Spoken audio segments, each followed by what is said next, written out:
Welcome to His Stories, the place where real men's truths finally get told. If you're new here, you're in good company.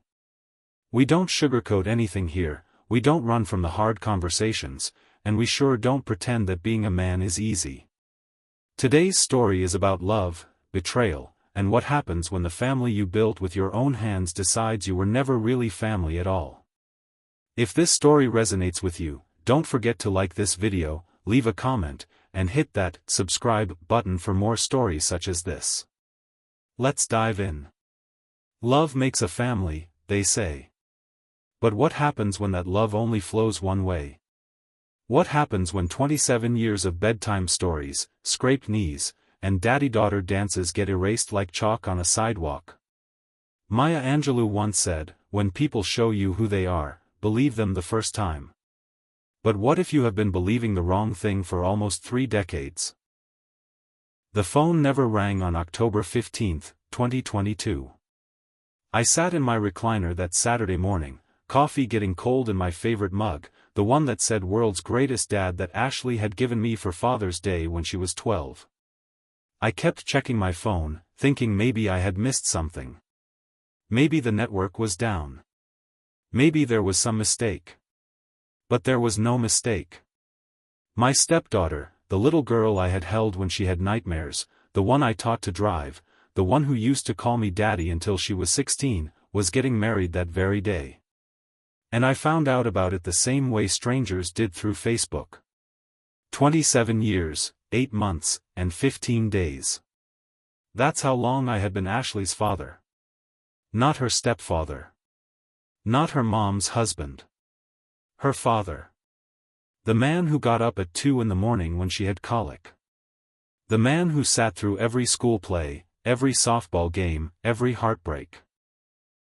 The man who walked her to her first day of kindergarten and held her hand when she got her wisdom teeth pulled. But on her wedding day? I was nothing. Less than nothing.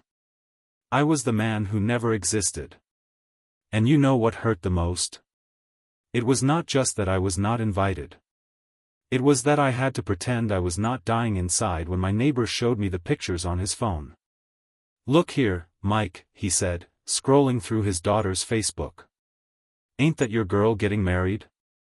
If you have ever been blindsided by someone you trusted with your whole heart, hit subscribe and drop your city in the comments. Where you watching from? Let's see where our brotherhood stretches. Because today, we are talking about what happens when the people you would die for decide you were never worth living for in the first place. Let me take you back to where this all started. It was March of 1995, and I was 36 years old, working construction in Detroit. Been divorced for 2 years after my first wife decided she needed to find herself.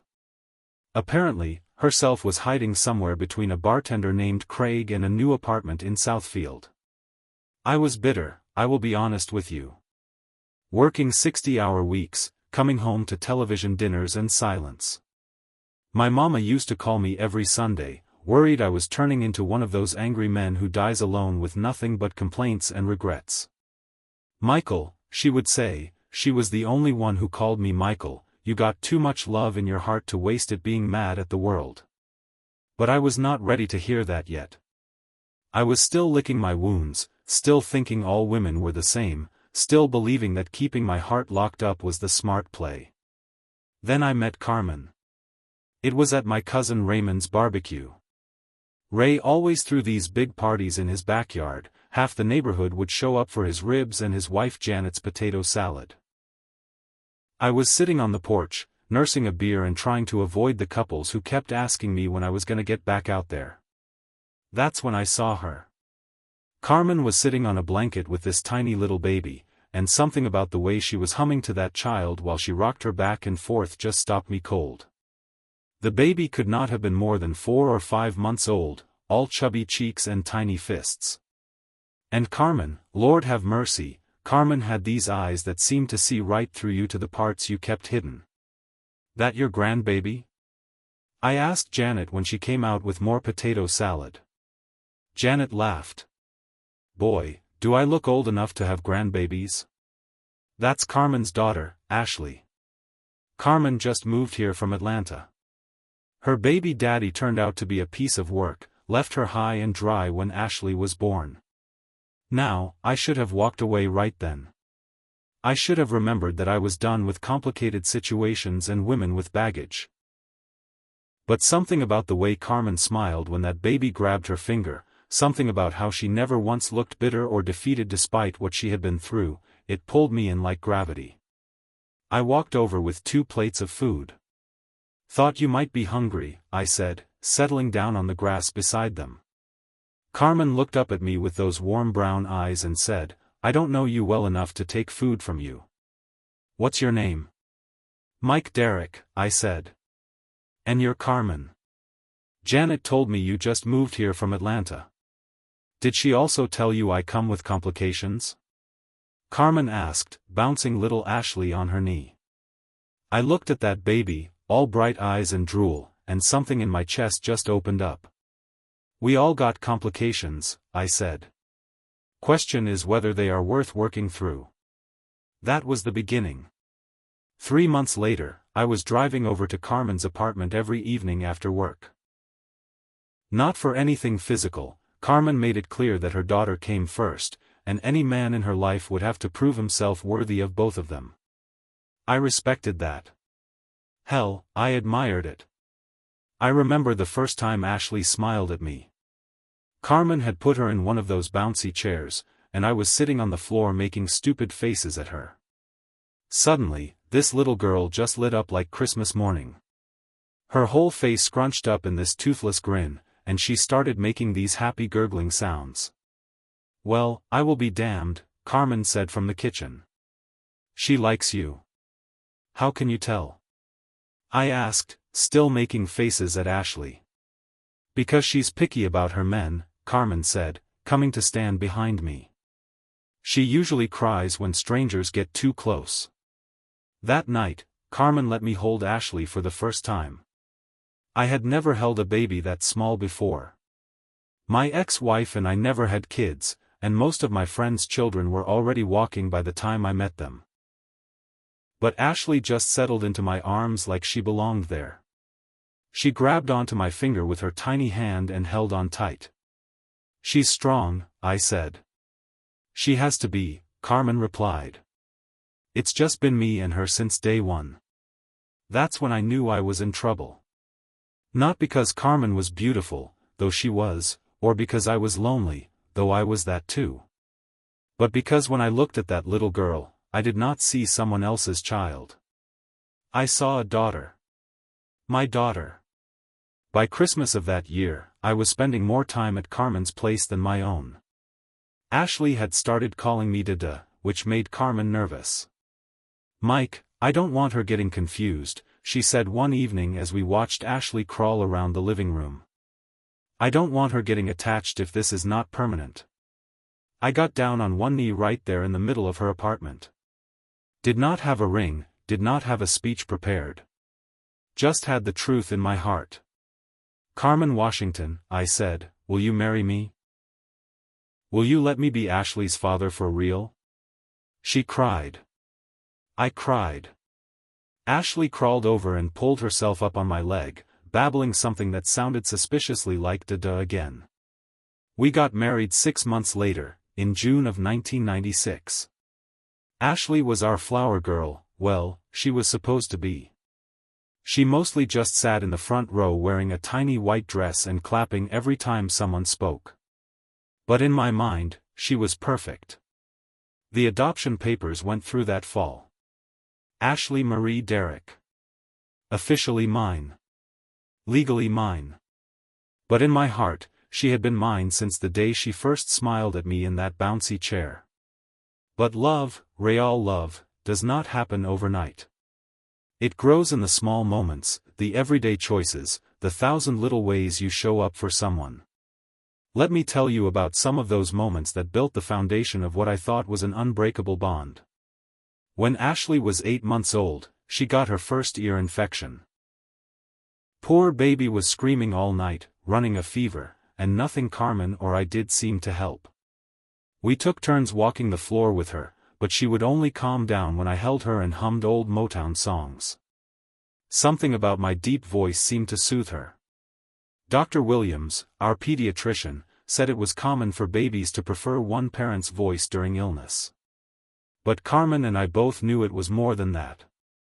Ashley had chosen me as her comfort, her safe place, her daddy. By the time she was walking, Ashley was my shadow. She would follow me around the house, babbling in her own little language, trying to help with everything I did. When I mowed the lawn, she wanted to push her toy mower alongside me. When I fixed the sink, she sat on the bathroom floor handing me tools that were completely wrong for the job. The first time she called me daddy clearly, she was 15 months old. I was sitting on the couch watching a football game, and she toddled over, climbed into my lap, pointed at the television and said, "Daddy, ball." Clear as day. Carmen heard it from the kitchen and came running. Did she just say what I think she said? I was grinning so wide my face hurt. She sure did. She said daddy. From that moment on, I was daddy. Not Mike, not Dada, but daddy. And she never called me anything else for the next 25 years. Those early years with Ashley were the best years of my life. I don't care what anybody says about blood being thicker than water, love is thicker than both. That little girl wrapped herself around my heart so tight that I forgot there was ever a time when she was not part of me. She was walking by 10 months, talking by 1 year, and into everything by 18 months. Carmen used to joke that Ashley had inherited my stubborn streak along with her mama's beautiful eyes. "She's definitely your daughter," Carmen would say when Ashley would refuse to go to bed or insist on wearing her Superman cape to the grocery store. "Your daughter. Not your stepdaughter. Not Carmen's daughter that you help raise. Your daughter." I taught Ashley to ride a bike in the parking lot behind our house. She was 4 years old, determined to keep up with the bigger kids in the neighborhood. I ran behind her for what felt like miles, one hand on the seat, the other on the handlebars, until finally she was riding on her own. "Look, Daddy!" she yelled, pedaling as fast as her little legs could go. "Look at me." I was looking. I was always looking. Every parent knows that feeling when your child accomplishes something new. It's like watching a miracle happen right before your eyes. When Ashley was 5, she decided she wanted to learn to fish. We spent Saturday mornings at the lake, her little hands wrapped around a pink fishing rod that was almost as tall as she was. She never caught much, too impatient, too chatty, but she loved sitting on the dock with me, sharing a thermos of hot chocolate and talking about everything and nothing. "Daddy, why do fish swim underwater?" she asked one morning. "Where else they gonna swim, baby girl?" I replied. "In the sky. Like flying fish." "Flying fish in the sky, huh? That would be something. Would you take me flying fishing if there were fish in the sky?" "Baby, I would take you anywhere you wanted to go." And I meant it. God help me, I meant every word. School was another adventure entirely. Ashley was smart, scary smart, but she had my stubbornness and Carmen's tendency to question everything. Parent-teacher conferences were always interesting.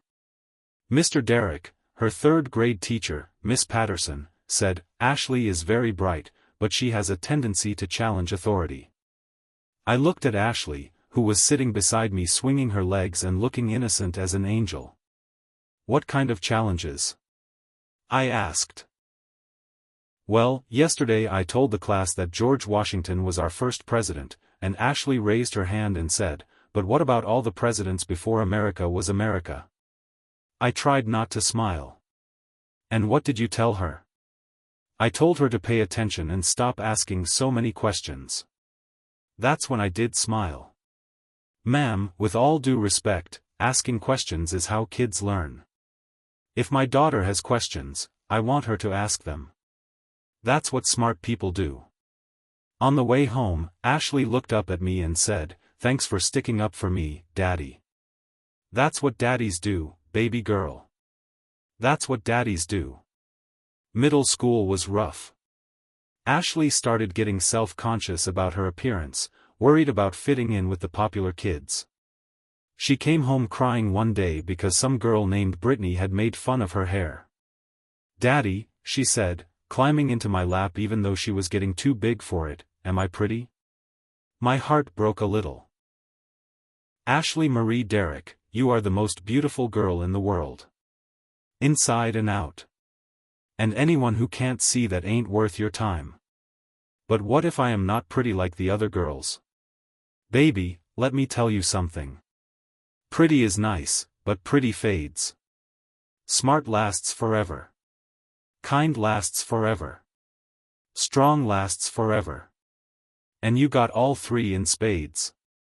She hugged me tight. "I love you, Daddy. I love you too, baby girl. More than all the stars in the sky." The teenage years brought new challenges. Boys started calling the house. Ashley started caring more about what her friends thought than what Carmen and I thought. There were arguments about curfew, about clothes, about why she could not go to parties where parents were not going to be home. But even during the worst arguments, Ashley never questioned our relationship. She might slam doors and roll her eyes, but she never threw my love back in my face. She never made me feel like an outsider. Until one night when she was 15. We were arguing about her wanting to go to a party at some boy's house whose parents were out of town. I said no, she pushed back, and the argument escalated. "You don't understand," she yelled. "You're not even my real dad." The words hit me like a punch to the gut. Carmen gasped. Ashley's eyes went wide the moment she said it, like she could not believe those words had come out of her mouth. I sat down heavily on the couch, feeling like the wind had been knocked out of me. "Ashley Marie," Carmen started, but I held up my hand. "It's okay," I said quietly. Then I looked at Ashley, who was standing there with tears streaming down her face. "You're right. I am not your biological father. But I am the man who got up with you every night when you were teething. I am the man who taught you to ride a bike and tie your shoes.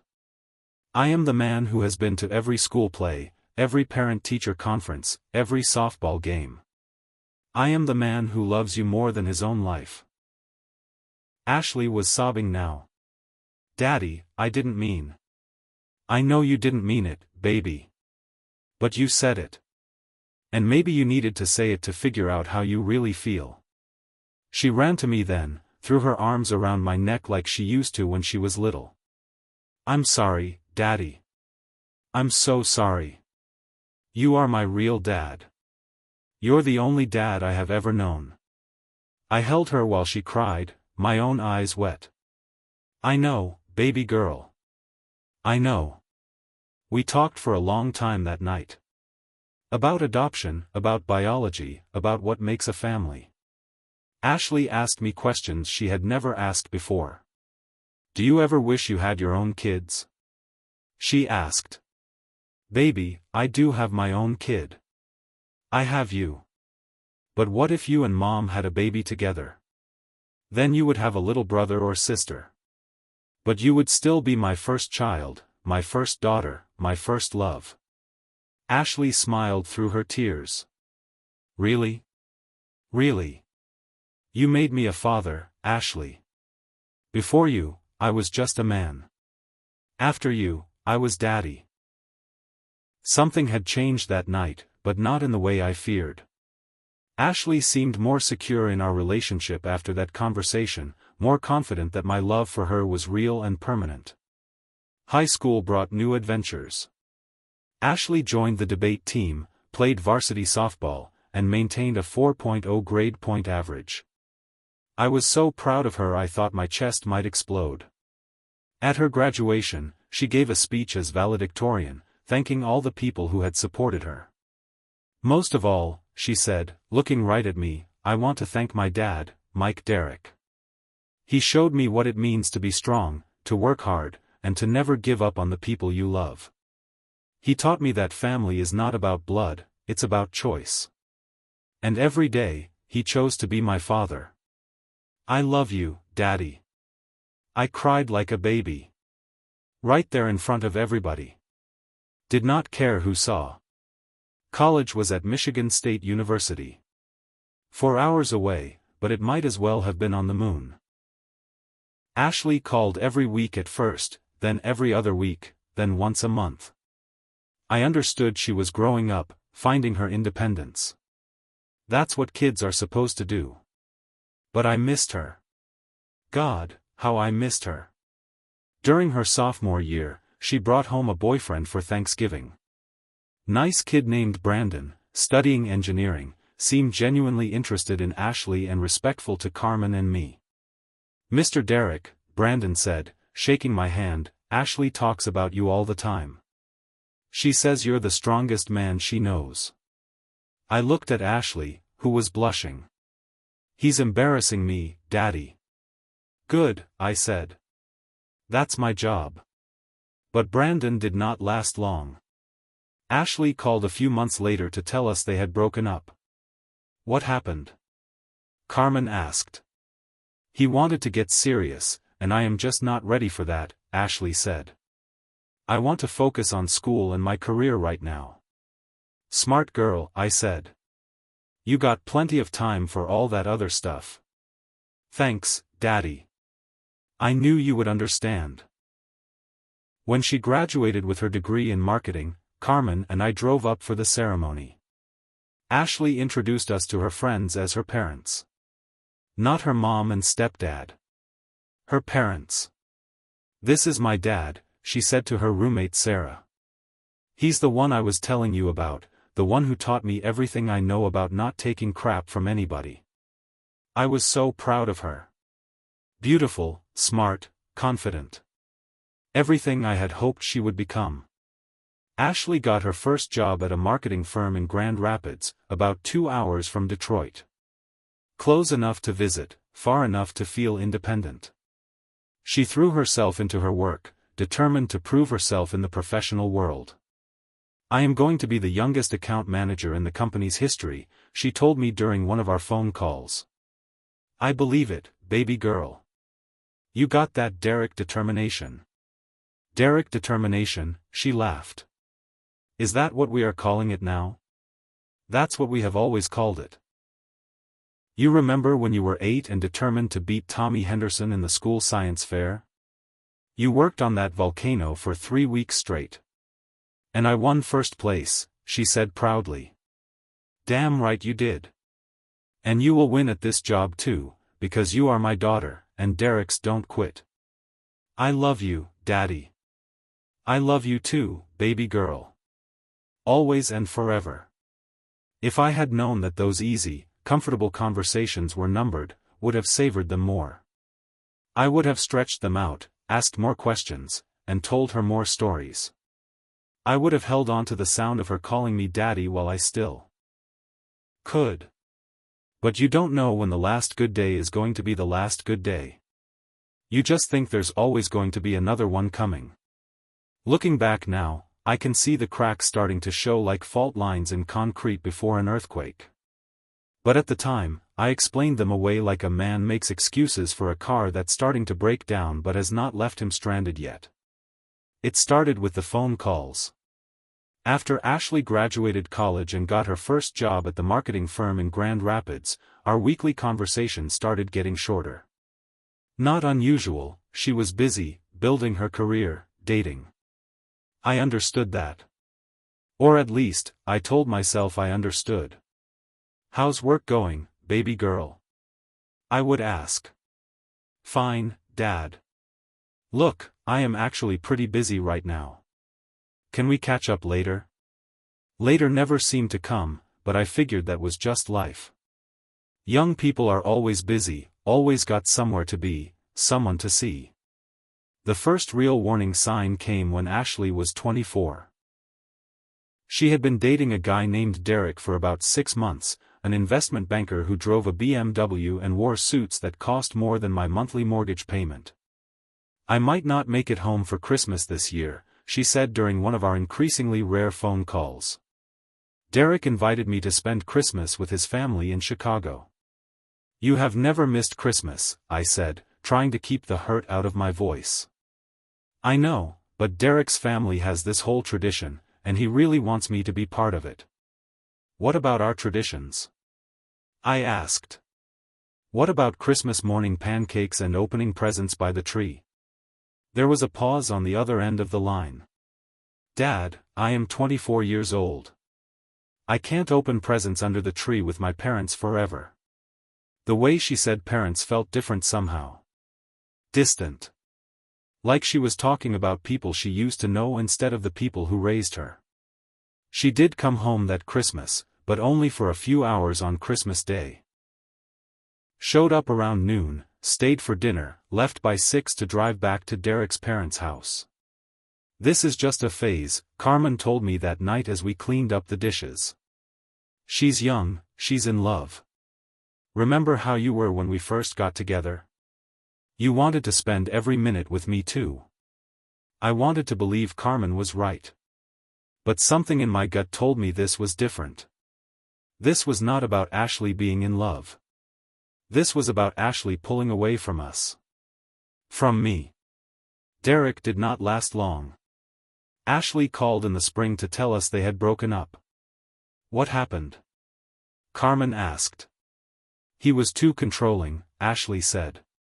Always trying to change me, make me into someone I am not. I was secretly relieved. Maybe now Ashley would come back to us, remember who she really was. But then she met Tyler. Tyler James Morrison was everything Derek was not. Where Derek was flashy and materialistic, Tyler was understated and cultured. Where Derek tried to change Ashley, Tyler seemed to accept her exactly as she was. At least, that's what I thought at first. Tyler's different, Ashley gushed during one of our phone calls. He's sophisticated, well-educated. His family owns a successful restaurant chain in Illinois. That's nice, I said. When do we get to meet him? Soon, Ashley said. Maybe at Thanksgiving. But Thanksgiving came and went without Tyler. Ashley called to say they were spending the holiday with his family in Chicago. It's becoming a tradition, she said, like she had been doing it for years instead of for the first time. Tyler's grandmother makes this incredible stuffing recipe that has been in their family for generations. Incredible stuffing recipe. Like Carmen's cornbread stuffing that Ashley had begged for every Thanksgiving for 24 years meant nothing. What about Christmas? Carmen asked. We are actually going to Tyler's family's cabin in Colorado for Christmas. His whole extended family will be there. It's going to be amazing. Amazing. Everything with Tyler's family was amazing now. Everything with us was just not mentioned. When Ashley finally brought Tyler home in the spring, I could tell immediately that something was different about her. She was more reserved, more careful about what she said. Like she was editing herself for an audience. Tyler was polite enough, but there was something about the way he looked at our house, our furniture, our family pictures on the mantel. Like he was studying us. Judging us. During dinner, Ashley mentioned that Tyler's family owned 37 restaurant locations across the Midwest. That's impressive, Carmen said. Family business. That's always special. Tyler's dad started with one restaurant and built it into what it is today, Ashley said, her voice full of admiration. He's completely self-made. Self-made, I repeated. That takes a lot of hard work and dedication. Tyler nodded. Yeah, my dad always taught me that if you want something in life, you have to work for it. Can't depend on handouts or other people to get you where you want to go. The way he said it, looking right at Ashley when he mentioned handouts, made something cold settle in my stomach. But I pushed the feeling away. I was probably just being paranoid, reading too much into things. After dinner, I was in the kitchen cleaning up when I heard Tyler and Ashley talking in the living room. Your stepdad seems nice, Tyler said. My hand stilled on the dish I was washing. Stepdad. Not dad. Not Ashley's father. Stepdad. He's okay, Ashley replied. He's been good to my mom. He's been good to my mom. Not he's been good to us or he's been a great father. He's been good to my mom. I stood there at the sink, soap suds dripping from my hands, feeling like I had been slapped. When had I become Ashley's stepdad again? When had I stopped being her father? But I told myself I was overreacting. Maybe Tyler just assumed, since Ashley and I did not look alike. Maybe Ashley was just being polite, going along with his assumption rather than correcting him. Christmas that year, Ashley and Tyler came for dinner but left early to spend the evening with Tyler's family, who were visiting from Illinois. His parents are only in town for 2 days, Ashley explained. We will spend more time together next visit. Next visit never came. The changes in Ashley became more pronounced over the following months. She started talking differently, using words and phrases that sounded like they came from Tyler's mouth instead of her own heart. Tyler thinks I should consider getting my MBA, she said during one phone call. What do you think? I asked. Well, Tyler's right. If I want to advance in my career, I need to have all the qualifications. Tyler thinks. Tyler's right. It was always Tyler's opinion that mattered now. The final warning sign should have been the phone call in March of 2021, right when the world was shutting down because of COVID-19. Dad, Ashley said, and I could hear the nervousness in her voice. I need to ask you something, and I need you to be honest with me. Of course, baby girl. What's on your mind? Do you have any information about my biological father? Like, do you know his name or where he might be? The question hit me like a brick to the head. Why are you asking about that now? I am just curious. I am 26 years old, and I don't know anything about half of my genetics. What if I need medical information someday? What if I have kids and they need to know about family history? It sounded reasonable. Logical. But something about the timing felt wrong. Baby, you know your mom and I will tell you anything we know. But why now? Is everything okay? Everything's fine. Tyler just got me thinking about family history and roots and stuff. His family keeps these detailed records going back generations, and I realized I don't know anything about my dad's side. Tyler. Of course it was Tyler. Ashley, you know that your biological father was not in the picture. Your mom can tell you what she knows, but there is not much to tell. I know. I just thought maybe there was something. Some detail that might help me find him. Find him. The words made my chest tight. Why would you want to find him, baby? He walked away from you before you were even born. Maybe he had his reasons. Maybe he was young and scared. Maybe he's different now. I wanted to scream. I wanted to remind her of every diaper I had changed, every nightmare I had chased away, every scraped knee I had bandaged. I wanted to ask her why she was looking for a man who had never wanted her when she had a man who had chosen her every single day for 26 years. But instead, I said, if that's what you want to do, baby girl, your mom and I will help however we can. Because that's what you do when you love someone. You support them, even when it feels like they are walking away from you. Carmen and I talked about it that night. She was just as confused as I was. She's never asked about him before, Carmen said. Not once in all these years. Tyler's getting in her head, I said. Filling her with ideas about her real family and her roots. Maybe, Carmen said. Or maybe she's just growing up and wondering about where she came from. I wanted to believe Carmen was right. But deep down, I knew better. Tyler was not just getting Ashley to think about her biological father. He was getting her to think about me differently. Getting her to see me as the man who had been there temporarily instead of the man who had been there permanently. And the worst part? It was working. The distance between Ashley and me continued to grow through 2021. Our phone calls became even less frequent, and when we did talk, Ashley sounded distracted, like she was going through the motions of maintaining a relationship she no longer felt invested in. Tyler got promoted to senior analyst, she told me during one call.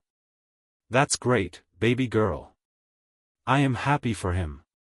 We are looking at engagement rings now. My heart stopped. Engagement rings?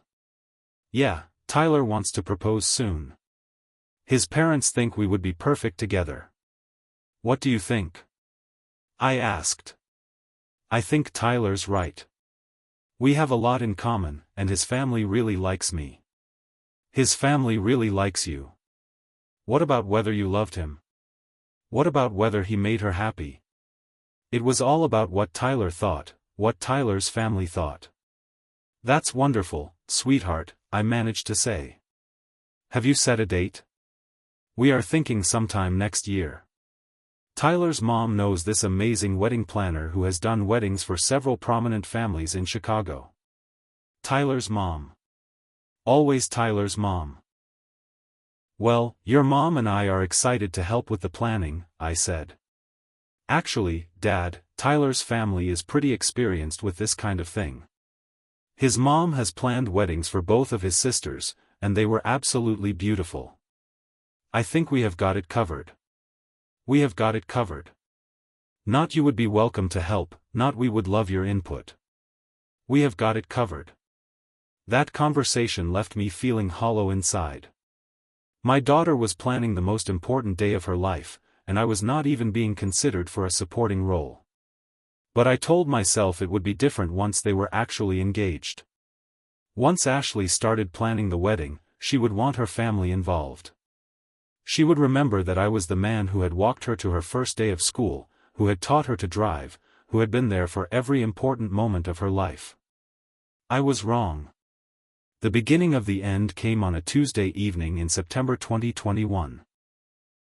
I remember because it was the day after Labor Day, and I was still feeling good from the long weekend Carmen and I had spent working in the garden. The phone rang around 7 in the evening, which was unusual. Ashley usually called on Sundays, if she called at all. Hey, Dad, she said, and there was something different in her voice. Something formal. Distant. Hey, baby girl. How are you doing? Good. Listen, I have some news I wanted to share with you and Mom. Carmen was in the kitchen making dinner, but she must have heard something in my voice because she came over and leaned in to listen. Tyler proposed, Ashley said. We are engaged. I should have been happy. I should have been excited for my daughter. But all I could think about was how she was telling us instead of asking for my blessing. How she was sharing news instead of sharing joy. Congratulations, baby, I managed to say. When did this happen? Last weekend. We went up to his family's cabin in Michigan, and he proposed by the lake. It was really beautiful. That's wonderful, sweetheart, Carmen said, squeezing my hand. When's the wedding? We are thinking October next year. We want to have it at Tyler's family's country club. His parents are members there, and they have this gorgeous ballroom that overlooks a golf course. Something about the way she said Tyler's family's country club made my stomach turn. Like she was already thinking of herself as part of their family instead of ours. That sounds lovely, Carmen said. We can't wait to help with the planning. Actually, Mom, Tyler's mom is pretty involved in event planning. She's already got some ideas about venues and caterers and stuff. But I will definitely keep you in the loop. Keep us in the loop. Like we were acquaintances instead of parents. The next few months were a blur of wedding talk that somehow never included us. Ashley would call every few weeks with updates about the dress she had picked out with Tyler's mom, the flowers they had chosen Tyler's mom's favorite, the band they had hired recommended by Tyler's mom. Every conversation felt like watching my daughter slip away a little bit more. In December, Ashley called to tell us about the bridal party. I am having 6 bridesmaids, she said. My college roommate Sarah is going to be the maid of honor, and then Tyler's 2 sisters, his cousin Rebecca, and 2 of my friends from work. I waited for her to mention Carmen, but she did not. "What about your mom?" I asked. "What about her? Is she going to be in the wedding party?" There was a long pause. "Dad, Mom's not really the bridal party type. She's going to be the mother of the bride. That's a really important role. Mother of the bride. Not part of the wedding party, not special enough to stand up there with Ashley on the most important day of her life, but important enough to have a title." "And what about me?" I asked, hating how needy I sounded. "Am I walking you down the aisle?" Another pause. Longer this time. "Actually, Dad, I have been thinking about that. Tyler and I have been talking, and we have decided to do things a little differently. I am going to walk down the aisle alone. You know, as a symbol of my independence and strength." The words hit me like a physical blow. 26 years of being Ashley's father, and I was not even going to get to walk her down the aisle. Independence and strength, I repeated. Yeah. Tyler thinks it's really empowering. A woman should not need a man to give her away, you know? I am not property to be transferred from one man to another. Tyler thinks. It was always Tyler thinks now. I understand, I said, because what else could I say? That I had been dreaming of walking her down the aisle since she was 5 years old and asked me to dance with her to the radio in the kitchen. That I had imagined that moment 1,000 times, the weight of her arm in mine, the pride in my chest, the moment when I would give her hand to her husband and whisper in her ear that she would always be my little girl. Good, Ashley said, and she sounded relieved. I knew you would understand. You have always been so supportive of my independence. Supportive of her independence. Like I was a cheerleader instead of her father. Spring came, and with it, more wedding updates that felt like reports from a foreign country. Ashley had picked out invitations. Tyler's mom knew a designer, chosen a photographer. Tyler's family had used him for other weddings, and selected a caterer. Tyler's mom's recommendation, of course. When do we get to see the invitation? Carmen asked during one of Ashley's rare phone calls. Oh, you will get yours in the mail with everyone else, Ashley said. Tyler's mom is handling all the mailing. She's so organized. Carmen and I looked at each other across the kitchen table. We were going to receive our daughter's wedding invitation in the mail like distant relatives instead of the people who raised her. The invitation arrived in July. Heavy cardstock, elegant script, Ashley's name linked with Tyler's in golden letters. At the bottom, in smaller print, the pleasure of your company is requested at the marriage of Ashley Marie Derrick and Tyler James Morrison. No mention of parents. No Mr. and Mrs. Derrick request the honor of your presence. Just a formal invitation like we were neighbors or family friends. I called Ashley that night. The invitation is beautiful, baby girl, I said. Thanks. Tyler's mom found the designer. She's really talented. I noticed there's no mention of parents on the invitation. Yeah, we decided to keep it simple. Just focused on Tyler and me. Simple. Like the people who raised her were a complication. Ashley, can I ask you something? Sure. Are you happy? Of course I am happy, Dad. Why would you ask that? I don't know. You just seem different lately. Distant. I am not distant. I am just busy. Planning a wedding is a lot of work. I know it is. That's why I'm wondering why you won't let us help. There was silence on the other end of the line. Then Ashley sighed. Dad, Tyler's family is really good at this kind of thing. His mom has planned weddings for both of his sisters, and they were beautiful. I just want everything to be perfect. And you don't think your mom and I could help make it perfect? It's not that. It's just Tyler's family has certain expectations. Certain standards. I want to fit in with them. Certain standards. Like Carmen and I were not good enough. Like the house where Ashley grew up, the family that loved her, the people who sacrificed for her were not up to Tyler's family standards. I see, I said quietly. Dad, please don't be upset. You and Mom are still important to me. You are still going to be at the wedding. Still going to be at the wedding. Like we were lucky to get an invitation. That's when I should have known. That's when I should have prepared myself for what was coming. But I was still believing in the daughter I had raised instead of seeing the woman she had become. August came and went with no word from Ashley. September arrived, and still nothing. Carmen started getting worried. Maybe we should call her, she said one evening in late September. Let's give her some space, I replied. She's probably stressed with last-minute wedding stuff. October 1st was a Friday. 2 weeks before the wedding. I was expecting Ashley to call any day with final details, where to be, what time to arrive, what we needed to wear. The phone never rang. October 8th came and went. 1 week before the wedding. Still nothing. October 14th was a Friday. The day before Ashley's wedding. I sat by the phone all day, waiting for it to ring. Waiting for my daughter to call and tell me she needed me for something. Anything. The phone never rang. October 15th dawned bright and clear. Perfect weather for a wedding. I put on my best suit, the one I had been saving for Ashley's wedding day, and sat in my chair, waiting. Waiting for a phone call that never came. Waiting for my daughter to remember that I existed. Waiting to be included in the most important day of her life. At 4 o'clock that afternoon, my neighbor's son posted pictures on Facebook from Ashley's wedding.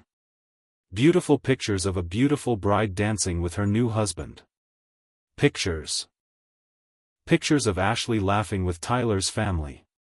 Pictures of a perfect wedding that I was not part of. There was one picture that broke my heart completely. Ashley dancing with an older man in a tuxedo. The caption read Ashley and her father-in-law sharing a special dance. Her father-in-law got to dance with my daughter at her wedding. The man who had known her for 2 years got a dance that I had been dreaming about for 26 years. I sat in my chair, still wearing my best suit, and cried like a baby. Carmen found me there an hour later, still crying, still waiting for a phone call that was never going to come. Mike, she said softly, sitting down beside me. I am so sorry. She didn't even call, I whispered. She got married today, and she didn't even call to tell us it was over. Maybe there's an explanation, Carmen said, but her voice was hollow. She was grasping at straws, and we both knew it. No, I said. There's no explanation. There's only the truth. And the truth is that I was never really her father. I was just the man who was there until someone better came along. That night, Ashley posted a Facebook status, best day ever. Married my best friend surrounded by family and friends. Feeling so blessed. Surrounded by family and friends. But not surrounded by us. Not surrounded by the people who had loved her longest. I stared at that post until my eyes burned. Hundreds of likes, dozens of comments congratulating her. Friends from high school, college roommates, co-workers, all celebrating my daughter's wedding. A wedding I found out about through social media like a stranger. The next morning, Carmen tried calling Ashley. It went straight to voicemail. She tried again that evening. Same thing. Maybe they are on their honeymoon, Carmen said, but we both knew Ashley would have mentioned a honeymoon if she had been talking to us about the wedding at all. 3 days later, Ashley finally called back. Hey, Mom, she said, like nothing had happened. Like she had not just excluded us from the biggest day of her life. Ashley, Carmen said, and I could hear her struggling to keep her voice steady. How was the wedding? Oh, it was perfect. Everything went exactly as planned. Tyler's mom did such an amazing job coordinating everything. We saw pictures on Facebook, Carmen said. You looked beautiful. Thanks. I felt beautiful. Tyler's family photographer was incredible. We should have the professional photos back in a few weeks. There was an awkward silence. Then Carmen asked the question I could not bring myself to ask. Ashley, honey, why were not we invited? Another silence. Longer this time. What do you mean? You were invited. I sent you an invitation. Yes, but we never heard anything else. No details about the ceremony time, no information about the reception. We did not know what was expected of us. Mom, all the information was on the invitation. The ceremony was at 2, reception to follow. It was all right there. Carmen looked at me across the kitchen table, confusion written all over her face. We both remembered the invitation. It had the date and the venue, but no times, no details about the reception, no information about parking or dress code or anything else you would normally include for important family members. Ashley, Carmen said carefully, we thought maybe you would call with more details. We did not want to show up at the wrong time or do the wrong thing. Mom, I was really busy with wedding planning. I did not have time to call everyone individually with details that were already on the invitation. Everyone individually. Like we were just part of a crowd instead of her parents. Sweetheart, Carmen continued, we waited for you to call. We thought you might need help getting ready, or want us there early, or... Mom, I had my bridal party to help me get ready. And Tyler's mom was coordinating everything. I did not need any extra help. Carmen's face crumpled. I took the phone from her hands. Ashley, I said, my voice shaking with anger and hurt, do you understand what you did? What do you mean? You got married without us. You got married without calling us, without including us, without even telling us what time to show up. We sat at home all day waiting for our daughter to call, and she never did. Dad, I didn't exclude you. The invitation. The invitation was a piece of paper, Ashley. It was not a conversation with your parents about the most important day of your life. I don't understand why you are making such a big deal about this. Those words hit me like a slap. I don't understand why you are making such a big deal about this. You don't understand, I repeated slowly, why missing my daughter's wedding is a big deal. You didn't miss it because you were not invited. You missed it because you chose not to come. The audacity of that statement took my breath away. The rewriting of history, the shifting of blame, it was masterful in its cruelty. Ashley, I said, my voice barely above a whisper, I have been to every important moment of your life for 26 years. Every school play, every graduation, every birthday. What makes you think I would choose to miss your wedding? I don't know, Dad. Maybe you were uncomfortable with Tyler's family. Maybe you felt out of place. Out of place. At my own daughter's wedding. I would never feel out of place celebrating you, I said. Never. Look, I am sorry if there was some confusion. But the wedding is over now, and it was perfect. Can't we just move on? Move on. Like my heart had not been ripped out of my chest. Like 26 years of fatherhood had not been erased in a single day. Sure, baby girl, I said, because what else was there to say? We can move on. But as I hung up the phone, I knew that something between Ashley and me had died that day. Something that all the apologies in the world could not bring back to life. The weeks after Ashley's wedding were the darkest of my life. I kept replaying every conversation, every missed sign, every moment when I should have seen this coming. The betrayal was not just that I missed her wedding, it was the casual cruelty of how she had rewritten history to make it my fault. Carmen tried to keep things normal, but I could see the hurt in her eyes every time she looked at the family photos on our mantle. 26 years of memories suddenly felt like lies. Had Ashley been pretending to love me all those years? Had every I love you, Daddy been an act? I stopped sleeping through the night. Started waking up at 3 in the morning, my mind racing with questions I could not answer. Why was not I good enough? What had I done wrong? How had I lost my daughter without even knowing I was losing her? You need to talk to someone, Carmen said one morning, finding me at the kitchen table with my third cup of coffee. This is not healthy, Mike. What am I supposed to say?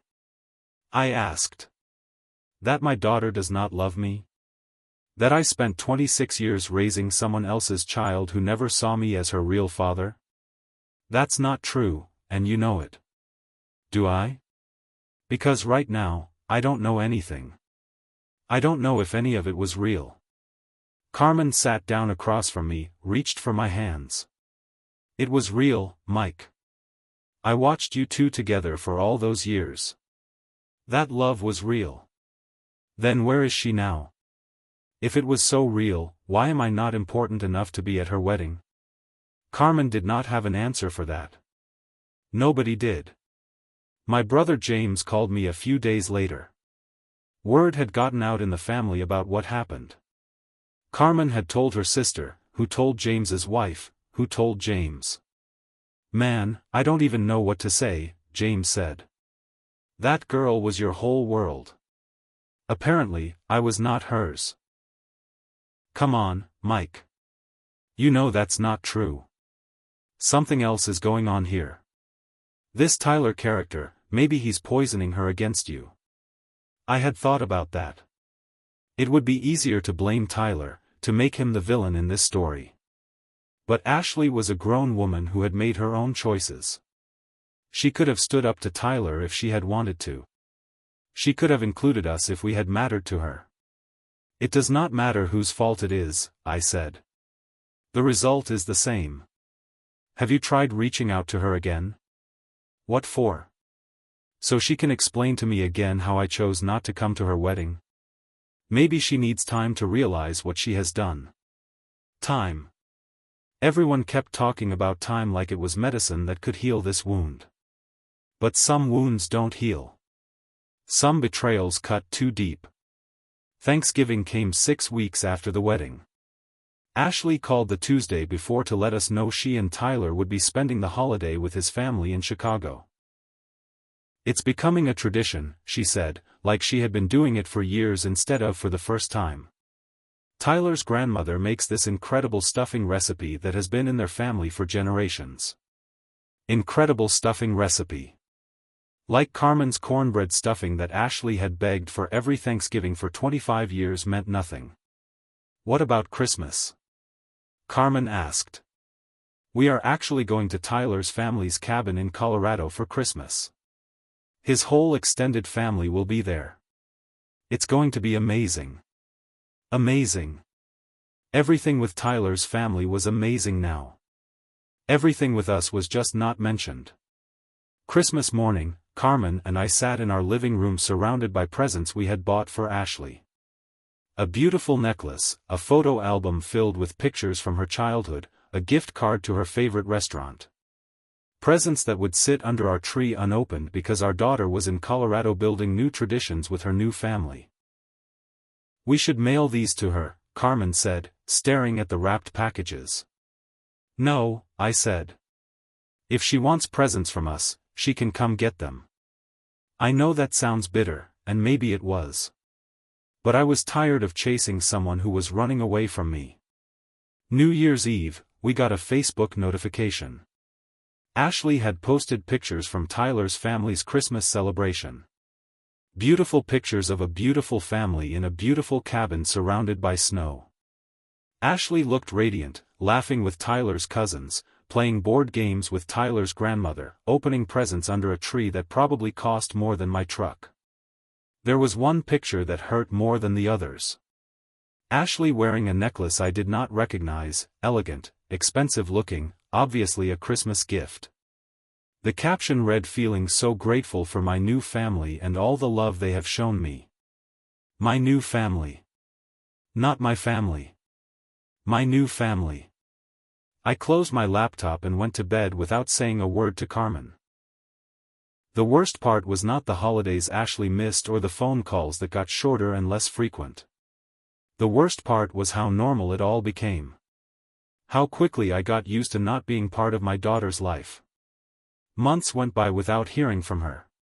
Then she would call out of the blue with some update about her job or Tyler's promotion or their plans to buy a house. Always polite, always surface level, like she was talking to a distant relative instead of the man who had raised her. Tyler got promoted to regional manager, she announced during one of these calls. "That's great, baby girl. I am happy for him. We are looking at houses now. Tyler's dad knows a really good realtor in Grand Rapids." Of course he did. Tyler's dad knew everybody, apparently. "That's exciting. Are you happy?" "Of course I am happy, Dad. Why would not I be?" But she did not sound happy. She sounded hollow. Like she was reading from a script of how her life was supposed to sound instead of telling me how it actually felt. I wanted to ask her if she missed us. I wanted to ask her if she ever thought about the life she had walked away from. I wanted to ask her if Tyler's family filled the hole where we used to be. But I did not ask any of those questions. Because I was afraid of the answers. Summer came, and with it, Ashley's 28th birthday. Carmen and I debated whether to send a gift or just call. In the end, we decided to call and see if she wanted to have dinner with us to celebrate. Ashley answered on the fourth ring. "Hey, Dad. What's up? Happy birthday, baby girl." "Oh, thanks. I forgot you remembered." She forgot I remembered. Her birthday. July 23rd. The date I had celebrated for 27 years. Of course I remembered. "Would you like to come to dinner this weekend? Your mom's making your favorite. Actually, Tyler's throwing me a surprise party this Saturday." "Well, it's not really a surprise since I found out about it, but it's going to be fun. His whole family is coming, plus some friends from work." "That sounds nice," I said, even though it felt like another door slamming in my face. "Yeah, it should be great. Tyler rented out this private room at a really fancy restaurant. His parents are paying for everything. His parents are paying for everything. Like money was the most important part of celebrating someone's birthday. Well, I hope you have a wonderful time." "Thanks, Dad. I am sure I will." She hung up without saying she loved me. Without asking about Carmen. Without any mention of maybe seeing us soon. That night, Carmen found me in the garage, working on an old lawn mower that did not need fixing. "You okay?" she asked. "I keep thinking about her 4th birthday," I said, not looking up from the engine. "Remember? She wanted a princess party, so you made that pink cake with the tiara on top, and I hung streamers all over the backyard." I remember. She was so excited she could not sleep the night before. Kept getting up to peek at her presents. And when we sang Happy Birthday, she clapped and laughed like it was the best song she had ever heard. She was a happy little girl. Where did that little girl go, Carmen? When did she stop being mine? Carmen put her hand on my shoulder. Maybe she's still there, underneath all this Tyler nonsense. Maybe she just needs to remember who she really is. I wanted to believe that. God, how I wanted to believe that. But it had been 10 months since the wedding, and Ashley seemed to be getting further away, not closer. The final blow came in August, almost a year after the wedding. Ashley called with news that should have been joyful. "I am pregnant," she said, and I could hear the smile in her voice. My heart stopped. A grandchild. Ashley was having a baby. "Oh, sweetheart, that's wonderful news. Congratulations." "Thanks. We are really excited. Tyler's parents are over the moon. This will be their first grandchild. Their first grandchild. What about us? What about Carmen and me? When are you due?" Carmen asked. I had put the call on speaker so she could hear. "March. Tyler's mom is already planning the nursery. She's got such good taste in decorating." Tyler's mom. Always Tyler's mom. Do you know if it's a boy or girl? I asked. Not yet, but Tyler's hoping for a boy. He wants to name him after his grandfather. Tyler wants. Tyler hopes. What about what Ashley wanted? That's nice, I managed to say. Have you thought about what you want? I just want a healthy baby. Gender does not matter to me. And names? If it's a girl? Tyler's mom has some beautiful suggestions. She's actually putting together a whole list of family names from both sides. Both sides. Meaning Tyler's side and Tyler's other side, apparently. Because we were not family anymore. That conversation broke something in me that had been barely holding together. My daughter was having a baby, my first grandchild, and I was going to be a stranger to that child just like I had become a stranger to Ashley. After we hung up, I sat in my chair and stared at the wall. Carmen tried to talk to me, tried to get me to eat dinner, tried to pretend that everything was going to be okay. But it was not going to be okay. It was never going to be okay again. Because the little girl I had raised, the daughter I had loved more than my own life, was gone. And in her place was a woman who saw me as nothing more than an obligation. A woman who had chosen a new family and left me behind like an old photograph she had outgrown. The man who had been a father for 26 years suddenly found himself with no children at all. For months after Ashley's pregnancy announcement, I walked around like a zombie. Carmen would find me standing in Ashley's old room, looking at the pictures on her dresser, the stuffed animals on her bed that she had never bothered to take when she moved out. Everything frozen in time like a museum to a daughter who no longer existed. You can't keep doing this to yourself, Carmen said one evening, finding me holding Ashley's old softball trophy from when she was 12. Doing what? Mourning someone who's still alive. Is she? Because the Ashley I knew would never do what she has done. The Ashley I knew loved me. Carmen sat down on Ashley's old bed, the mattress creaking under her weight. She did love you, Mike. Part of her still does. Then where is she? I had asked that question 100 times, but Carmen never had an answer. Because there was not one. The daughter I had raised was gone, replaced by a stranger who happened to have the same face. But around Christmas 2022, something shifted in me. Maybe it was seeing other families celebrating together, maybe it was the realization that Ashley was going to have a baby in March and I might never meet my grandchild. Whatever it was, I decided I could not just sit around waiting for my life to make sense again. I started with therapy. Found a counselor named Dr. Patricia Williams who specialized in family relationships. Carmen thought it was a good idea, encouraged me to work through my feelings. Dr. Williams was a small woman with kind eyes and a direct way of speaking that reminded me of my grandmother. Tell me about Ashley, she said during our first session. So I did. I told her about the 4-month-old baby who had grabbed my finger and held on tight. I told her about teaching Ashley to ride a bike, about softball games and school plays and bedtime stories.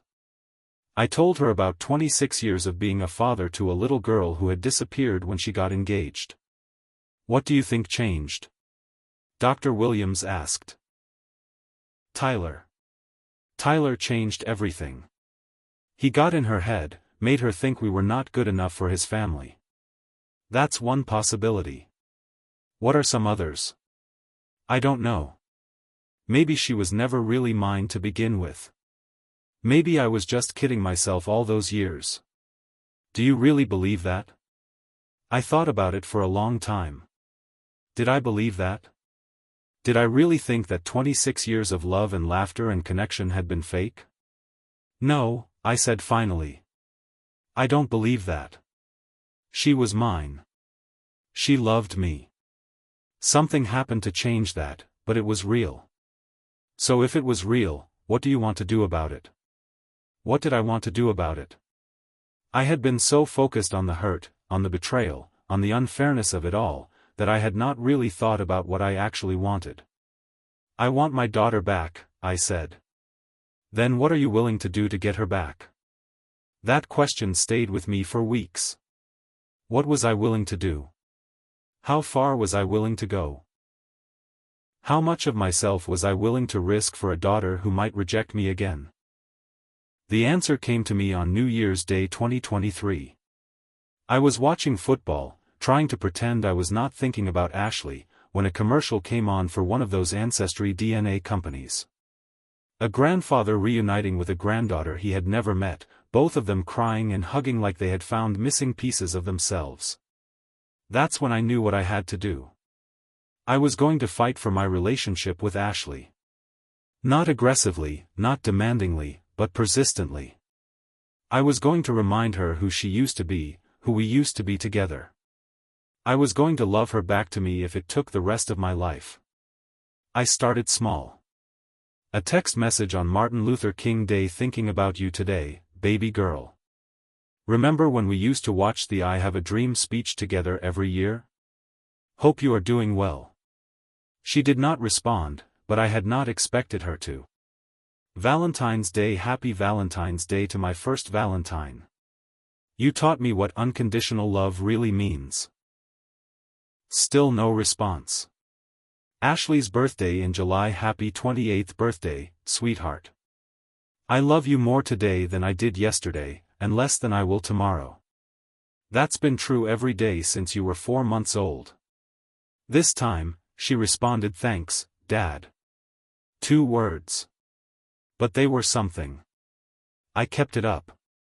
Not overwhelming her, not making demands, just consistent reminders that I was still here, still loving her, still hoping she would remember who we used to be. Then Ashley had the baby. The call came at 3 in the morning on March 17th. Carmen answered because I was a heavy sleeper. Mike, she said, shaking me awake. Ashley's in labor. I sat up instantly, my heart pounding. Is she okay? Does she need us? Carmen's face told me everything I needed to know.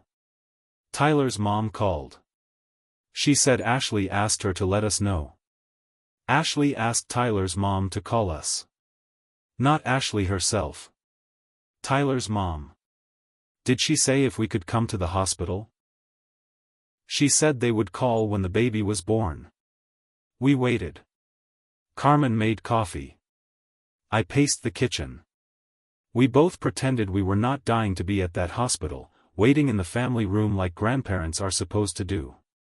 The call came at 11:30 that morning. Tyler's mom again. Ashley had a healthy baby boy, she said in her crisp, efficient voice. 7 pounds, 4 ounces. They are naming him James Tyler Morrison. James Tyler Morrison. Not James Derek Morrison. Not even James Tyler Derek Morrison. Any connection to me had been erased entirely. Can we see him? Carmen asked. Ashley's pretty tired right now. Maybe in a few days, once they get home and settled. A few days turned into a week. A week turned into 2 weeks. Finally, I could not stand it anymore. I drove to Ashley's house unannounced. It was a risk.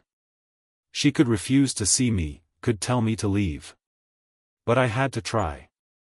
Tyler answered the door, looking uncomfortable. Hey, Mike. Ashley didn't mention you were coming by. She didn't know. I wanted to meet my grandson. Tyler hesitated, looked back into the house. She's actually feeding him right now. Maybe you could come back later? I will wait, I said, and I stepped past him into the house before he could stop me. The house was beautiful. Modern, expensive, everything perfectly coordinated. Tyler's taste, or more likely, Tyler's mother's taste. Nothing in it reminded me of the Ashley I had raised. Tyler? Ashley's voice came from upstairs. Who was at the door? Tyler looked at me helplessly. Your dad's here, he called back. There was a long silence. Then footsteps on the stairs. Ashley appeared carrying the baby, and my heart stopped. He was beautiful. Tiny and perfect, with Ashley's nose and chin. When he yawned, he looked exactly like Ashley had as a baby. "Hi, Dad," Ashley said, and her voice was carefully neutral. "Hi, baby girl. Congratulations. He's gorgeous." "Thanks. His name is James." "James Tyler Morrison," I said. "Tyler's mom told us." Ashley's cheeks flushed slightly. "Yeah. Tyler wanted to honor his grandfather. Of course he did." I could not keep the edge out of my voice. "Would you like to hold him?" Ashley asked, and I could tell the offer surprised her as much as it surprised me. "I would love to." She handed me my grandson, and the moment his tiny body settled into my arms, 28 years of hurt started to melt away. He was warm and soft and perfect, and when he opened his eyes and looked at me, I saw Ashley's eyes looking back. "He's beautiful, sweetheart," I whispered. "Absolutely beautiful." "He looks like Tyler," Ashley said. I looked down at the baby again. He did not look like Tyler at all. He looked like Ashley. He looked like the little girl I had raised. "He looks like you," I said. "He looks exactly like you did when you were a baby." Ashley was quiet for a moment. Then she said, "I don't remember being a baby." "I do. I remember everything about you being a baby. The way you used to fall asleep on my chest during football games. The way you would grab my nose when I leaned over your crib. The way you would laugh when I made silly faces at you. Dad. I remember teaching you to walk. You took your first steps trying to get to me. I was sitting on the floor about 10 feet away, and you just let go of the coffee table and walked right into my arms." Ashley's eyes were getting watery. "I need to put him down for his nap." She took James from my arms and disappeared upstairs. Tyler stood there looking uncomfortable. "She will be back down in a minute," he said. But she was not. I waited for 20 minutes before Tyler finally said, "Maybe you should go. She's probably going to rest while the baby's sleeping." I drove home feeling like I had made progress and lost ground at the same time. I had held my grandson, I had reminded Ashley of who we used to be. But she had still hidden from me rather than face the conversation we needed to have. That's when I realized that fighting for Ashley was not going to be about grand gestures or dramatic confrontations. It was going to be about patience. About showing up consistently, even when she did not want me to. About loving her even when she could not love me back. It was going to be about proving that some relationships are worth fighting for, even when the other person has stopped fighting too. Over the next few months, I made a point of stopping by Ashley's house every couple of weeks. Not long visits, not demanding conversations, just brief check-ins to see how she and the baby were doing. Sometimes Ashley would let me hold James. Sometimes she would make excuses about why it was not a good time. But I kept showing up, kept being present, kept proving that I was not going anywhere. I brought gifts for the baby. A teddy bear that played lullabies. A tiny baseball glove. A picture book about grandfathers. Ashley accepted them politely but never with enthusiasm. I offered to help with yard work, to fix things around the house, to babysit when she and Tyler wanted to go out. Ashley always had reasons why my help was not needed. But I kept offering. Kept showing up. Kept loving her from a distance while hoping she would remember how to love me back. The breakthrough came in August, when James was 5 months old. I had stopped by to drop off a birthday card for Ashley, her 29th birthday, and found her sitting on the front porch crying while James slept in his stroller. "What's wrong, baby girl?" I asked, sitting down beside her. "Everything," she said through her tears. "I am so tired, Dad. Tyler works all the time, his mom has opinions about everything I do with the baby, and I feel like I am drowning." For the first time in almost 2 years, Ashley sounded like my daughter again. Vulnerable, honest, needing her father. What can I do to help? I asked. Nothing, she said. There's nothing anyone can do. There's always something, sweetheart. That's what family is for. Ashley looked at me with those eyes that had captured my heart 28 years ago. Are we still family, Dad? After everything that has happened? Baby girl, I said, reaching for her hand, you could not stop being my family if you tried. You are my daughter. You will always be my daughter. Nothing you do or don't do will ever change that. Ashley cried harder then, and for the first time since her wedding day, she let me hold her while she cried. I am sorry, Dad, she whispered. I am so sorry for everything. I know, baby girl, I said, stroking her hair like I used to when she was little. I know. We talked for an hour that day. About Tyler's family, about the pressure she felt to be perfect, about how she had lost herself trying to fit into a world that did not really want her. Tyler's mom makes me feel like I am never good enough, Ashley said. Like I don't know how to take care of my own baby. You are a wonderful mother, I told her. You have been wonderful at everything you have ever done. I miss you, Dad, she said quietly. I miss us. I miss us too, baby girl. More than you know. That conversation did not fix everything overnight. Ashley was still married to Tyler, still living in his world, still trying to balance being his wife with being my daughter. But it was a start. She started calling more often. Started bringing James by the house occasionally.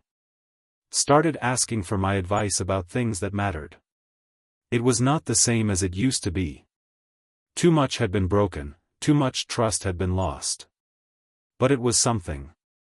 It was a relationship worth rebuilding, one conversation at a time. It's been 3 years now since Ashley cut me out of her life, and I would be lying if I said I have completely made peace with it. But I have learned some things along the way that I want to share with you brothers who might be going through something similar. First lesson: love does not always come back to you, but that does not mean it was wasted. I spent months after Ashley's wedding questioning everything. Was I a fool for loving someone else's child like my own? Did I waste 26 years of my life on someone who never really saw me as her father? Dr. Williams helped me understand that love is never wasted, even when it's not returned the way you hope. Mike, she said during one of our sessions, you gave that little girl a foundation of love and security that shaped who she became. That does not disappear just because she's not acknowledging it right now. She was right.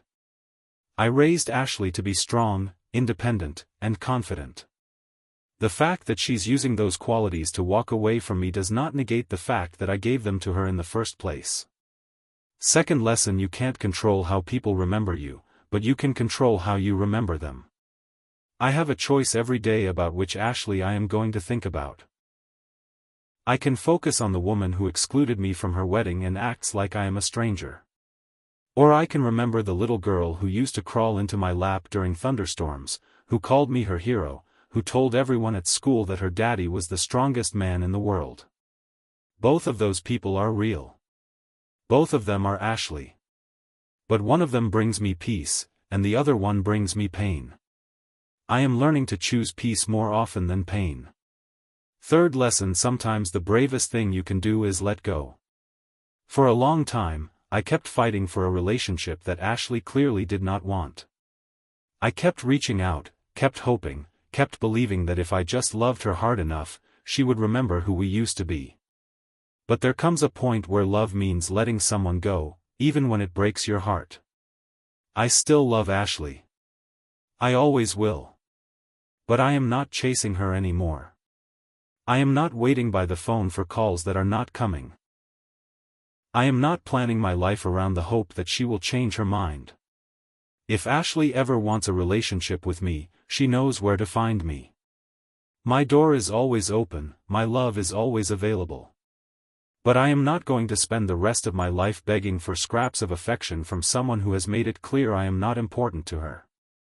Fourth lesson: family is not just about blood or legal papers. Losing Ashley taught me to appreciate the family I still have. Carmen, who stood by me through the darkest period of my life. My brother James, who calls me every week to check on me. My neighbor's kids, who still ask me to help them with their bikes and call me Mr. Mike like I am somebody special. Family is about showing up. It's about being there when times get tough. It's about choosing to love someone consistently, even when they are not at their best. I had that with Ashley for 26 years, and I am grateful for every minute of it, even if it ended badly. Fifth lesson: your worth is not determined by other people's choices. This was the hardest lesson for me to learn. When Ashley excluded me from her wedding, when she stopped calling, when she chose Tyler's family over ours, I took it as a judgment on my worth as a father and as a man. But that's not what it was. Ashley's choices say something about where she is in her life right now, about the influences she's under, about the person she's chosen to become. They don't say anything about my value as a human being or my worthiness of love. I was a good father to Ashley. I loved her, protected her, supported her, and sacrificed for her. The fact that she does not appreciate that anymore does not change the truth of it. Sixth lesson: forgiveness is not about them, it's about you. People keep asking me if I have forgiven Ashley. The honest answer is that some days I have, and some days I have not. Forgiveness is not a one-time decision. It's something you have to choose over and over again. But I am working on it, not because Ashley deserves it, but because I deserve peace. Carrying around anger and resentment is like drinking poison and expecting the other person to die. It only hurts me. Ashley might never apologize for what she has done. She might never acknowledge the pain she caused or the relationship she threw away. But my healing can't depend on her actions. It has to come from within me. Seventh lesson: there's life after heartbreak. For months after Ashley's wedding, I felt like my life was over. Like the best part of me had died and all that was left was going through the motions until I could join my time on earth. But gradually, slowly, I started to find joy in other things. Working in my garden. Playing chess with my neighbor. Volunteering at the community center, teaching kids how to fix bikes. Small things, but real things. Ashley was a huge part of my life for 26 years, but she was not my whole life. I existed before she came along, and I can exist now that she has gone. It's different, it's harder, but it's still a life worth living. Eighth lesson: sometimes people show you who they really are under pressure. Remember when I started this story with that Maya Angelou quote about believing people when they show you who they are? Well, here's what I have learned: sometimes people show you who they are in a moment of weakness or confusion, and that's not really who they are at all. And sometimes they show you exactly who they have always been, and you have just been too in love to see it clearly. I still don't know which one Ashley is. Maybe she's a good person who got lost along the way. Maybe she's someone who was always capable of this kind of cruelty, and I just did not want to see it. Either way, it does not matter anymore. What matters is that I know who I am. I am a man who loved a little girl with everything I had. I am a father who showed up every day for 26 years. I am someone who believes in the power of family, even when family lets you down. And you know what? I would do it all again. Every sleepless night, every worried moment, every proud tear, would do it all again, even knowing how it ends. Because that little girl needed a father, and I was honored to be hers, even if it was only temporary. Some of you watching this might be stepfathers yourselves. Let me tell you something: don't let my story scare you away from loving those kids like they are your own. Most of the time, love like that is returned. Most of the time, the children you raise remember and appreciate the sacrifice you made for them. My story is the exception, not the rule. And even being the exception, I don't regret it. Love is always worth the risk, even when the risk does not pay off. But let me give you some advice from someone who has been there. Set boundaries. Don't lose yourself completely in being a parent. Maintain your own identity, your own interests, your own relationships. Because if the day comes when that child walks away, you need to still know who you are without them. Also, pay attention to the warning signs. I ignored too many red flags because I did not want to see them. I made excuses for behavior that should have concerned me. Trust your instincts. If something feels wrong, it probably is. And finally, remember that you can't love someone into loving you back. You can't sacrifice your way into someone's heart. Love has to be mutual, chosen, reciprocated.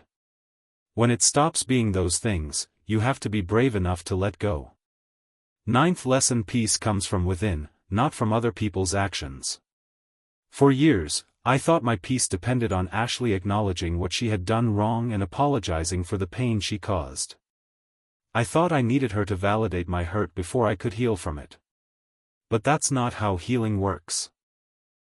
Healing comes from accepting what happened, learning from it, and choosing to move forward with your life. It comes from finding meaning in your suffering and using that meaning to help other people who are going through similar struggles. That's why I am telling this story today. Not because I want sympathy or because I want people to think badly of Ashley. But because I know there are other men out there who have loved children who were not biologically theirs, who have given everything they had to a family that did not appreciate it, who have had their hearts broken by the people they trusted most. You are not alone, brothers. Your pain is real, your love was valid, and your worth is not determined by how other people treat you. 10th lesson: the measure of a man is not in how he's treated, but in how he treats others. At the end of the day, the only thing you can control is your own behavior. You can't control whether people appreciate your love, whether they acknowledge your sacrifices, whether they treat you with the respect you deserve. But you can control whether you love anyway. Whether you show up anyway. Whether you choose kindness even when kindness is not returned. I chose to love Ashley for 26 years, not because she deserved it, but because love was the right choice.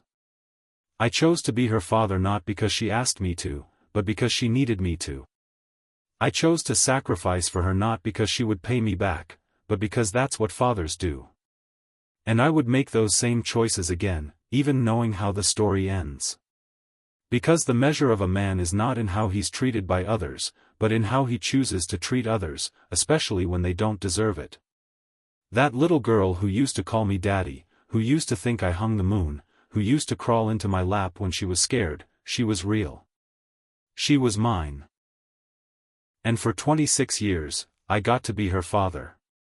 Some men never get that.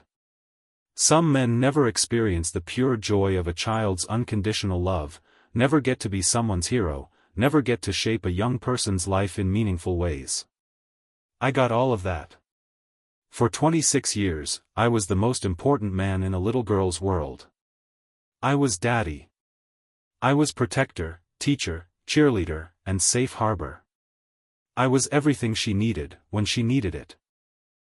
The fact that she outgrew me, that she chose other people, that she decided my love was not worth keeping, that does not take away from the 26 years when it was. That does not diminish the reality of what we shared or the impact I had on her life. I raised a strong, intelligent, capable woman. She might not acknowledge it, she might not appreciate it, but I know the truth. Ashley became who she is partly because of the love and guidance I gave her for 26 years. That's not nothing. That's everything. Last Sunday, I was sitting on my porch watching the sunset when a little girl rode by on her bike. She could not have been more than 6 years old, pedaling as fast as her little legs could go, her father running behind her holding onto the seat. "Let go, Daddy!" she yelled. "I can do it by myself." But her father kept running, kept holding on, not quite ready to let her go on her own. I wanted to tell him to enjoy that moment.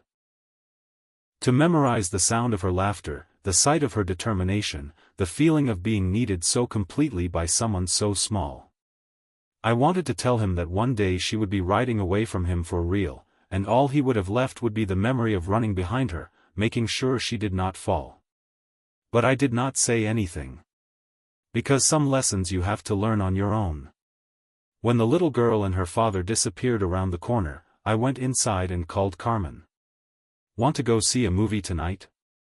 I asked. "What brought this on?" "I don't know. Just felt like doing something nice with my wife." We went to see some romantic comedy that made Carmen laugh and made me grateful for the love that had lasted instead of mourning the love that had not.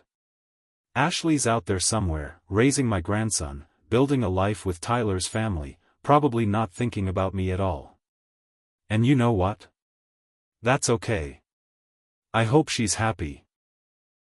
I hope little James grows up feeling as loved as Ashley did for the first 26 years of her life. I hope Tyler's family gives them everything they need.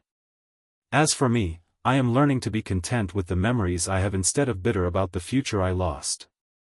26 years of being Ashley's father is more than some men get with their biological children. 26 years of bedtime stories and birthday parties and proud moments is a lifetime's worth of love, even if it ended too soon. And who knows?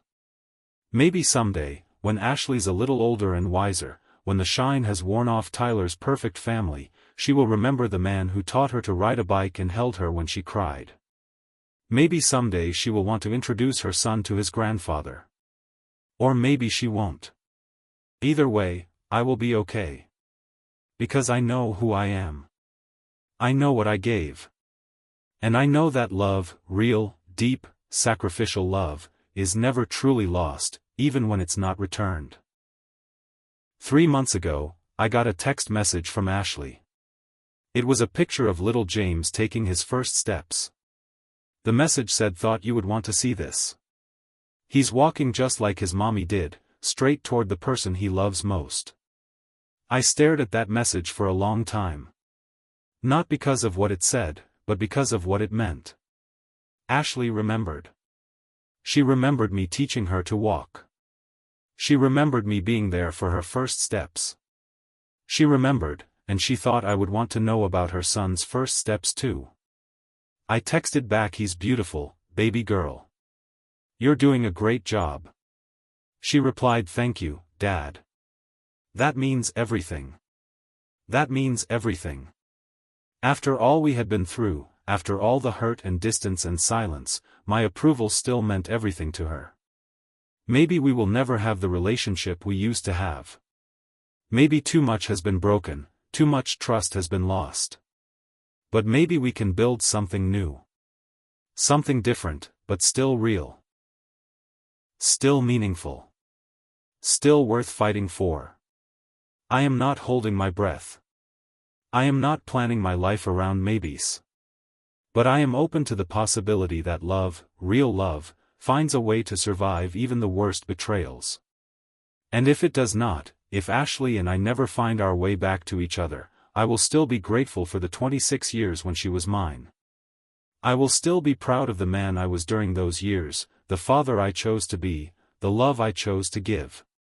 Some stories have happy endings. Some stories have sad endings.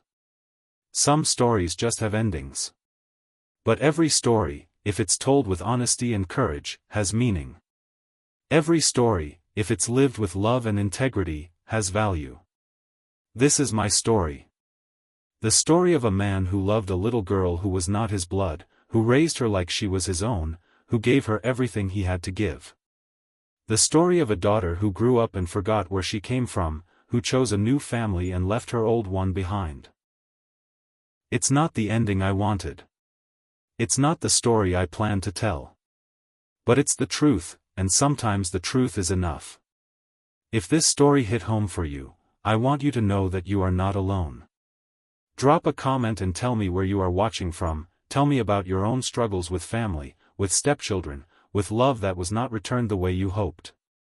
This is His Stories, where men rise above together, where we tell the truth about what it really means to be a father, a husband, a man who loves hard and gets hurt harder. Don't forget to subscribe if you have not already, and share this video with a brother who might need to hear that he's not the only one going through something like this. We are building a brotherhood here, and every man's story matters. Until next time, remember your worth is not determined by how other people treat you. Your value is not diminished by someone else's inability to see it. And your love, the love you give freely, without expecting anything in return, that love changes the world, even when it does not change your world the way you hoped. This is Mike Derrick, and this has been his stories. Stay strong, brothers. Stay strong. I am 63 years old now, and I have learned that life is not about the love you receive, it's about the love you give. It's not about being appreciated, it's about being worthy of appreciation. It's not about having your sacrifices acknowledged, it's about making sacrifices worth acknowledging. For 26 years, I was Ashley's father. For the rest of my life, I will be the man who chose to love her when she needed it most. That's not a failure. That's not a mistake. That's not something I should regret. That's something I should be proud of. And I am. If this story hit you in the chest like it hit me, I need you to do 3 things right now. First, smash that subscribe button and ring the notification bell. We're building something special here at His Stories, a brotherhood where real men tell real truths. When you subscribe, you're not just supporting a channel, you're joining a movement of men who refuse to suffer in silence. Second, drop a like on this video if Mike's story reminded you that you're not alone in your struggles. Every like tells YouTube that our stories matter, that men's pain is real, and that we deserve a space to share our truth without judgment. Third, and this is the most important one, drop a comment below and tell me where you're watching from. Are you in Atlanta? Detroit? Chicago? Los Angeles? I want to see how far our brotherhood stretches. And if Mike's story brought up memories of your own, share them. Maybe it's about a stepchild who walked away, a family that didn't appreciate your sacrifices, or love that wasn't returned the way you hoped. Your story matters too. Look, I know it's not easy to hit that subscribe button when you're dealing with your own pain. But here's the thing, when you subscribe, you're telling other men that they're not alone. You're saying that their struggles are valid, their love was real, and their worth isn't determined by how others treat them. We upload new stories every week, real stories from real men who've walked through fire and lived to tell about it.